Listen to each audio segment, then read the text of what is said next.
नमस्कार बंधुगण मु संजय मु आपको एसएन एजुकेशन चैनल को स्वागतम जनाऊँगी। आज आपण बहुत बड़ बिग अपडेट रही शिक्षा संबंधी अपडेट रही जो बंधु मैंने ये चैनल को नुआ कर अनुरोध से इनफॉर्मेटिव वीडियो पाइबापी सब्सक्राइब करनी।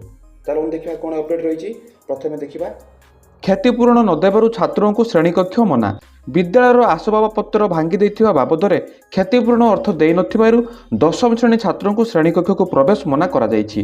गंजाम जिला चिकिटी ब्लॉक कोलबाड़ ग्रामस्थित बाराही विद्यापीठ प्रधान शिक्षक सरोज कुमार महांती विरोध में एभली अभियोग आसीछि। प्रधान शिक्षक एभली निष्पत्ति और तागिद कारणरू जड़े दशम श्रेणी छात्र 10 दिन है विद्यालय को जापारी नाहांती। गतकाली छात्र जनक जेजेबापा सह विद्यालय को जाइथिले हैं प्रधान शिक्षक क्षतिपूरण अर्थ देवाक पुणी थे तागिद कर जमापड़ी। फल छात्रों भविष्य को नहीं परिवार वर्ग चिंतार पड़ती। कर्तृपक्ष एभली कार्य विरोध में आसंता काली चिकिटी ब्लॉक शिक्षाधिकारी दृष्टि आकर्षण करेंगे सूचना मिली। दशम श्रेणी छात्रों को आत्महत्या मोबाइल देखुवार आकट कर आत्महत्या पाठ पढ़ा परिवर्ते मोबाइल देखुवारू घर लोक एकट कर जैनिक दशम श्रेणी छात्र रविवार सन्धार फाँसी दे आत्महत्या कर। मृतक जनक होती मयूरभंज जिला बेतनटी आनंद बजार उपखंड मिलसाहीर नीरज कुमार जेना पुओ लिंगराज जेना। सूचना मुताबक लिंगराज बेतनटी उपखंड गरुड़ बसा स्थित ओडिशा आदर्श विद्यालय दशम श्रेणी छात्र थिबा बेले से अत्यंत नम्र भद्र और सरल स्वभाव छात्र थिबा प्रधान शिक्षक तुषारकांत महापात्र सूचना देइछन्ति। तेबे रविवार सन्ध्यारे मोबाइल देखिबाकू घर लोक आकट करने केन्द्र करी लिंगराज घर भितर को जाई फैन रे फाँसी दे आत्महत्या उद्यम करथिले।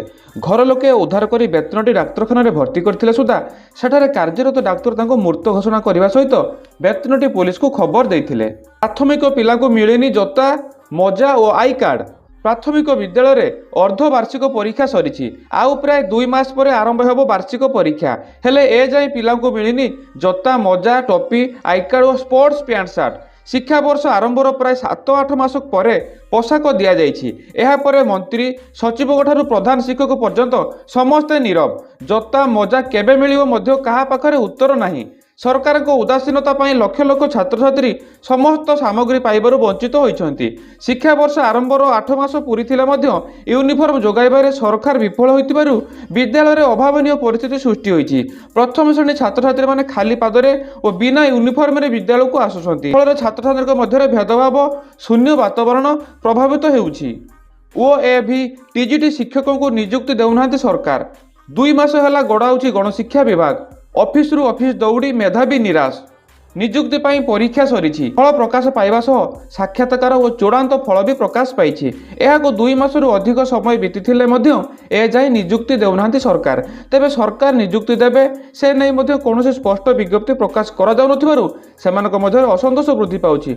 सूचना अनुसार एसएसबी पक्षर 2064 टीजीटी शिक्षक पदर नियुक्ति पाई विज्ञप्ति प्रकाश पाइथिला। अक्टोबर प्रथम सप्ताह यार प्रमाणपत्र जांच प्रक्रिया सरिवा सह चूड़ांत मेधा तालिका प्रकाश पाई सारी। एसएसबी पक्षर मेधा तालिका विद्यालय और गणशिक्षा विभाग को प्रदान करा जायछि। हेले नियुक्ति प्रक्रिया सरिवार 2 मास अधिक समय बीतीथिले गणशिक्षा विभाग नियुक्ति दे पारिनी। अनुरूप भाव ओडिशा आदर्श विद्यालय रे 1342 पदर नियुक्ति पाई विभाग नियुक्ति दे पारिनी। आदर्श विद्यालय रे 1342 पदर नियुक्ति पाई विज्ञप्ति बाहरी थिला। अक्टोबर 9 तारिख चूड़ांत मेधा तालिका प्रकाश पाई। 2 मास अतिक्रम करथिले कृति परीक्षार्थी माने नियुक्ति पाई पारि नाहंती। पलटिला स्कूल पिकनिक बस 3 मृत। राजस्थान राजस्व मंदर आज सकाळे एक स्कूल बस दुर्घटनाग्रस्त होईछि। एठारे पिकनिक करिया पई छात्र छात्री को नहीं जाउथबा एक बस चारभुजा थाना अधीन देशुरी नाल में ओलटी पड़ी। यह घटना 3 छात्रों घटनास्थल में मृत्यु घटता बेले अन्य 62 जन आहत होती। आहत पिलामानकु स्थानीय डाक्तरखाना रे भर्ती करा जायछि। दिनक पई जिलापाल हेले शिक्षक। आसाम नलबारी जिले में जड़े घरोई शिक्षक तथा सिविल सर्विस आशायी दिनक पई जिलापाल होइतिबा सामना को आसीछि। मृण्मय कालिता राज्य रे मुख्यमंत्री हिमंत विश्व शर्मा को एक चिठी लिखि से दिनक पई जिलापाल हेबा और तांकर प्रशासनिक कार्यर अनुभव नेबाकू आग्रह प्रकाश करथिले। तांकर सही इच्छा शुक्रवार पूर्ण होइथिला। शर्मा निर्देश रे से नलबारी जिलापाल बनाली डेकांक ठारू दिनक पई दायित्व ग्रहण करथिले। तांकर इच्छा पूर्ण होइथिबारु से मुख्यमंत्री को धन्यवाद देइछंती। एसबीआई किराणी नियुक्ति बैंकिंग क्षेत्र में କ୍ୟାରିୟର ଗଢ଼ିବାକୁ ଇଚ୍ଛୁକ ଥିବା ଆଶାୟୀଙ୍କ ପାଇଁ ଆସିଛି ଏକ ବଡ଼ ସୁଯୋଗ। ଜୁନିୟର ଆସୋସିଏଟ୍ କ୍ଲରିକାଲ କ୍ୟାଡରରେ ନିଯୁକ୍ତି ପାଇଁ ଷ୍ଟେଟ୍ ବ୍ୟାଙ୍କ ଅଫ୍ ଇଣ୍ଡିଆ ତରଫରୁ ବିଜ୍ଞପ୍ତି ପ୍ରକାଶ ପାଇଛି।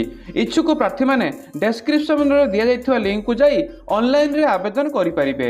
ଡିସେମ୍ବର 7 ତାରିଖରୁ ଅନଲାଇନ୍ ଆବେଦନ ପ୍ରକ୍ରିୟା ଆରମ୍ଭ ହୋଇସାରିଥିବା ବେଳେ ଆସନ୍ତା 27 ତାରିଖରେ ତାହା ସମାପ୍ତ ହେବ। ଜାନୁଆରୀରେ ପ୍ରିଲିମିନାରୀ ପରୀକ୍ଷା ଓ ଫେବୃଆରୀରେ ମୁଖ୍ୟ ପରୀକ୍ଷା ହେବାର ସମ୍ଭାବନା ରହିଛି। ଜେନେରାଲ, ଓବିସି, ଇଡବ୍ଲ୍ୟୁଏସ୍ ପ୍ରାର୍ଥୀଙ୍କୁ 750 ଟଙ୍କାର ଆବେଦନ ଫି ଜମା କରିବାକୁ ପଡ଼ିବ।